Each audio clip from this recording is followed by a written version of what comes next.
ರಾಜ್ಯದಲ್ಲಿ ಕೆಪಿಸಿಸಿ ಅಧ್ಯಕ್ಷರ ಬದಲಾವಣೆ ಚರ್ಚೆಗೆ ಕೊಪ್ಪಳದಲ್ಲಿ ಸಹಕಾರಿ ಸಚಿವ ಕೆಎನ್ ರಾಜಣ್ಣ ಪ್ರತಿಕ್ರಿಯಿಸಿದ್ರು. ರಾಜ್ಯದಲ್ಲಿ ಡಿಕೆಶಿ ನೇತೃತ್ವದಲ್ಲಿ ಪಕ್ಷದ ಸಂಘಟನೆ ಸದೃಢವಾಗಿದೆ.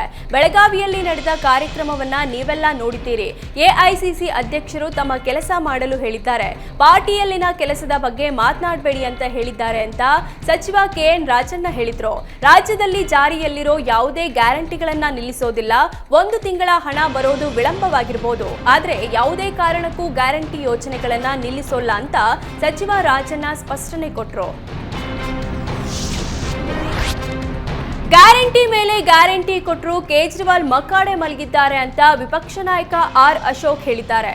ಬೆಂಗಳೂರಿನಲ್ಲಿ ಮಾತನಾಡಿದ ಆರ್ ಅಶೋಕ್, ಕೇಜ್ರಿವಾಲ್ ಆರಂಭದಲ್ಲಿ ಮಫ್ಲರ್ ಟೋಪಿ ಹಾಕೊಂಡು ಬಡವನಂತೆ ಬಂದ್ರು. ಅಧಿಕಾರ ಸಿಕ್ಕ ಮೇಲೆ ಶೀಶ್ ಮಹಲ್ ಬಂಗಲೆಯಲ್ಲಿ ಐಷಾರಾಮಿ ಜೀವನ ಮಾಡಿದ್ರು ಅಂತ ಅಶೋಕ್ ಆಕ್ರೋಶ ಹೊರಹಾಕಿದ್ರು. ಯಮುನಾ ನದಿ ಮೇಲೆ ಕೇಜ್ರಿವಾಲ್ ಇಲ್ಲಸಲ್ಲದ ಆಪಾದನೆ ಮಾಡಿದ್ರು. ಗಂಗೆ ಮೇಲ್ ಮಲಿನ ಆಗಿದೆ ಅಂತ ಸುಳ್ಳು ಹೇಳಿದ್ರು. ಹೀಗಾಗಿ ದಿಲ್ಲಿ ಜನ ಕೇಜ್ರಿವಾಲ್ನ ಸೋಲಿಸಿದ್ದಾರೆ ಅಂತ ಅಶೋಕ್ ಹೇಳಿದ್ರು. ಇದೇ ವೇಳೆ ಗ್ಯಾರಂಟಿ ಯೋಜನೆ ವಿರುದ್ಧ ಕಿಡಿಕಾರಿದ ಅಶೋಕ್, ಕೇಜ್ರಿವಾಲ್ 25 ಗ್ಯಾರಂಟಿ ಕೊಟ್ಟರು, ಜನ ಸೋಲಿಸಿದ್ದಾರೆ. ಕರ್ನಾಟಕ ತೆಲಂಗಾಣದಲ್ಲೂ ಮುಂದೆ ಕಾಂಗ್ರೆಸ್ ಸೋಲಲಿದೆ ಅಂತ ಆರ್ ಅಶೋಕ್ ಭವಿಷ್ಯ ನುಡಿದ್ರು. ರಾಹುಲ್ ಗಾಂಧಿ ಇರೋವರೆಗೂ ಕಾಂಗ್ರೆಸ್ ಉದ್ಧಾರ ಆಗಲ್ಲ ಅಂತ ಸಂಸದ ಜಗದೀಶ್ ಶೆಟ್ಟರ್ ಕಿಡಿಕಾರಿದ್ದಾರೆ.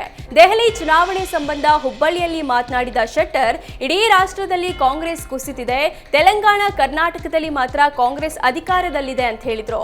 ನಮ್ಮ ತಪ್ಪಿನಿಂದ ಕರ್ನಾಟಕದಲ್ಲಿ ಕಾಂಗ್ರೆಸ್ ಅಧಿಕಾರಕ್ಕೆ ಬಂದಿದೆ. ತೆಲಂಗಾಣ ಹಾಗೂ ಕರ್ನಾಟಕ ಸರ್ಕಾರ ಯಾವಾಗ ಬೇಕಾದ್ರೂ ಪತನ ಆಗಬಹುದು ಅಂತ ಶೆಟ್ಟರ್ ಭವಿಷ್ಯ ನುಡಿದ್ರು.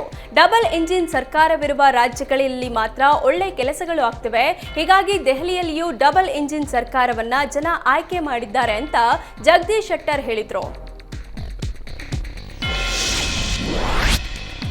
ದೆಹಲಿ ಜನತೆ ಬಿಜೆಪಿ ಪರವಾಗಿ ಭರ್ಜರಿ ಫಲಿತಾಂಶ ನೀಡಿದ್ದಾರೆ ಅಂತ ಕೇಂದ್ರ ಸಚಿವ ಪ್ರಹ್ಲಾದ್ ಜೋಶಿ ಸಂತಸ ವ್ಯಕ್ತಪಡಿಸಿದ್ದಾರೆ.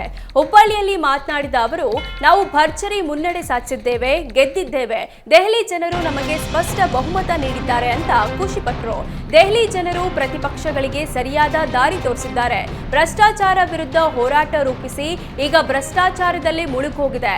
ಅರಾಜಕತೆ ಸೃಷ್ಟಿಸುವ ಕೆಲಸ ಮಾಡಿದವರಿಗೆ ದೆಹಲಿ ಜನ ಕಪಾಳ ಮೋಕ್ಷ ಮಾಡಿದ್ದಾರೆ. ರಾಹುಲ್ ಗಾಂಧಿ ನೇತೃತ್ವದಲ್ಲಿ ಕಾಂಗ್ರೆಸ್ ನಶಿಸಿ ಹೋಗ್ತಿದೆ ಅಂತ ಹರಿಹಾಯ್ದ್ರು.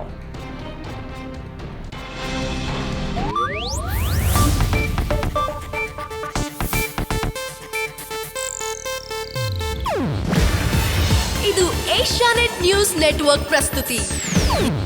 ನೀವು ನೋಡ್ತಿದ್ದೀರಾ ಏಷ್ಯಾನೆಟ್ ಸುವರ್ಣ ನ್ಯೂಸ್.